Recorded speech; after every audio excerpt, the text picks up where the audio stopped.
আল্লাহর সাথে সম্পর্ক। যখন কেউ আল্লাহর উপরে ঈমান আনে তখন তার পরিচয় হয়ে যায় মুমিন। আর কোরআনে ইয়া আইয়ুহাল্লাযীনা আমানু এ কথাটা দিয়ে বহু আয়াত শুরু হয়েছে। এর অর্থ হলো হে ওই সব লোক যারা ঈমান এনেছে। এসব আয়াতে আল্লাহ তাআলার ঈমানদার হিসেবে ডাক দিয়ে কথা বলেন।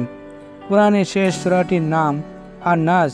এই সূরাটি আল্লাহ জানিয়ে দিয়েছেন যে আল্লাহর সাথে মানুষের সম্পর্ক তিন রকম: রাব্বিন নাস, মালিকিন নাস, ইলাহিন নাস। তিনি মানুষের রব এবং তিনি মানুষের বাদশা, তিনি মানুষের ইলাহা। সত্যিকারে ঈমানদার হতে হলে এই তিনটি রকমের সম্পর্ক মর্ম বুঝতে হবে। আমি যদি ঈমানদার বলে দাবি করি তাহলে এই কথাটা খেয়াল রাখতে হবে যে আল্লাহর সাথে আমার পয়লা সম্পর্ক হলো তিনি আমার রব।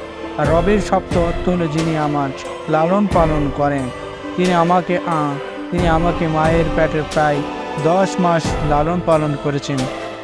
পয়দা হওয়ার সাথে সাথে মায়ের বুকে আমার খাবারের ব্যবস্থা করেছেন। প্রতিটা মুহূর্তে তিনি আমাকে লালন পালন করেছেন। নিঃশ্বাস বন্ধ হলেও আমি মরে যাব, তিনি আমার হৃৎপিণ্ড চালু রাখেন, ততদিন বেঁচে থাকবো। এমনই রবের কি ভোলা যায়?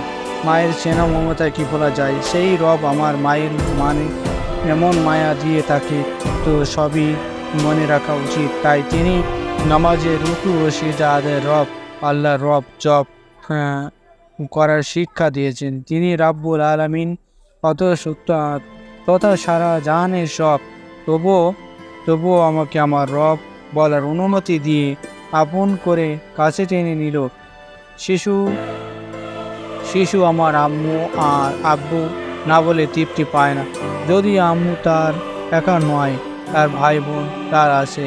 দ্বিতীয় সম্পর্ক হলো তিনি আমার বাদশা, তার এই রাজ্যের আমি বউ আছি। তিনি যদি আমাকে উপর খুশি থাকেন তাহলে আমি খুশি থাকতে পারবো। তাই সুখ পেতে হলে আমার এমন কিছু করা উচিত নয় যা তিনি অপছন্দ করেন। এই বিষয়ে সব সময় আমাকে ব্যবধান থাকতে হবে। তৃতীয় সম্পর্ক হলো তিনি আমার ইলাহা। আমাদের দেশে ইলাহা শব্দের অর্থ চালু আছে যে তা হলো উপাস্যা। এবং উপাস্যা মানে উপাস্যা বা পূজা পাত্র এবার উপাসনা বা পূজা করা।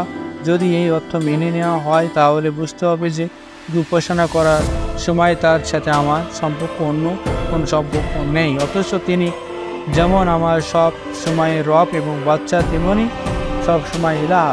এই ইলাহা শব্দের উপস্যা অর্থ হলো একেবারেই ভুল। ইলাহা শব্দ মর্মদায়ক। আরবিতে আরেক শব্দ বলা হয় মাবুদ।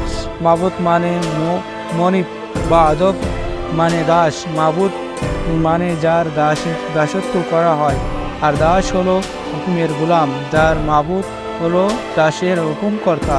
এর অর্থ ইলাহা মানে হুকুমদাতা এবং হুকুমকর্তা। হুকুমকর্তা অনেক আছে, যেমন পিতামাতা, অফিসের বস, সরকার ইত্যাদি, কিন্তু তারা হুকুমকর্তা হলেও প্রভু বা মনিব নয়। আল্লাহ তাআলা হুকুমকর্তা। তাই আল্লাহর হুকুমের বিরোধী কোনো হুকুম যদি করে হুকুমকর্তাদের, তাহলে সেই হুকুমকর্তাদের মানা যাবে না। কেননা আল্লাহ তাআলা একমাত্র হুকুমকর্তাদের প্রভু। তাহলে ইলাহা শব্দের অর্থ দাঁড়ালো এই একমাত্র হুকুমের প্রভু। আল্লাহ আমার ইলাহা, এই কথার মর্ম অনেক গভীর। তিনি সব সময় আমাদের একমাত্র হুকুমকর্তা প্রভু। অন্য কোনো হুকুমকর্তা আমাদের প্রভুর বিরোধিতা কোনো হুকুম করলে তা আমরা কিছুতে মানব না। গোটা বিশ্বের শ্রেষ্ঠতা এবং প্রভুর সাথে আমাদের মতো নগণ্য দাসের এবং তিনি সম্পর্কের সুযোগ দিয়ে আল্লাহ তাআলা আমাদের যে বিরাট গৌরব ও মর্যাদা দান করেছেন, তাই এই এক মুহূর্তে কি বলে থাকা উচিত? তিনি আমাদের প্রতিপালক, আমরা প্রতিপালক। তিনি আমাদের বাচ্চা, আমি তার প্রজা, এবং তিনি আমাদের একমাত্র হুকুমকর্তা প্রভু, আর আমরা তার হুকুমের গোলাম। এই সেনায় প্রমাণ এই ইমানদারের এই হলো চেতনার ইমানের প্রাণ।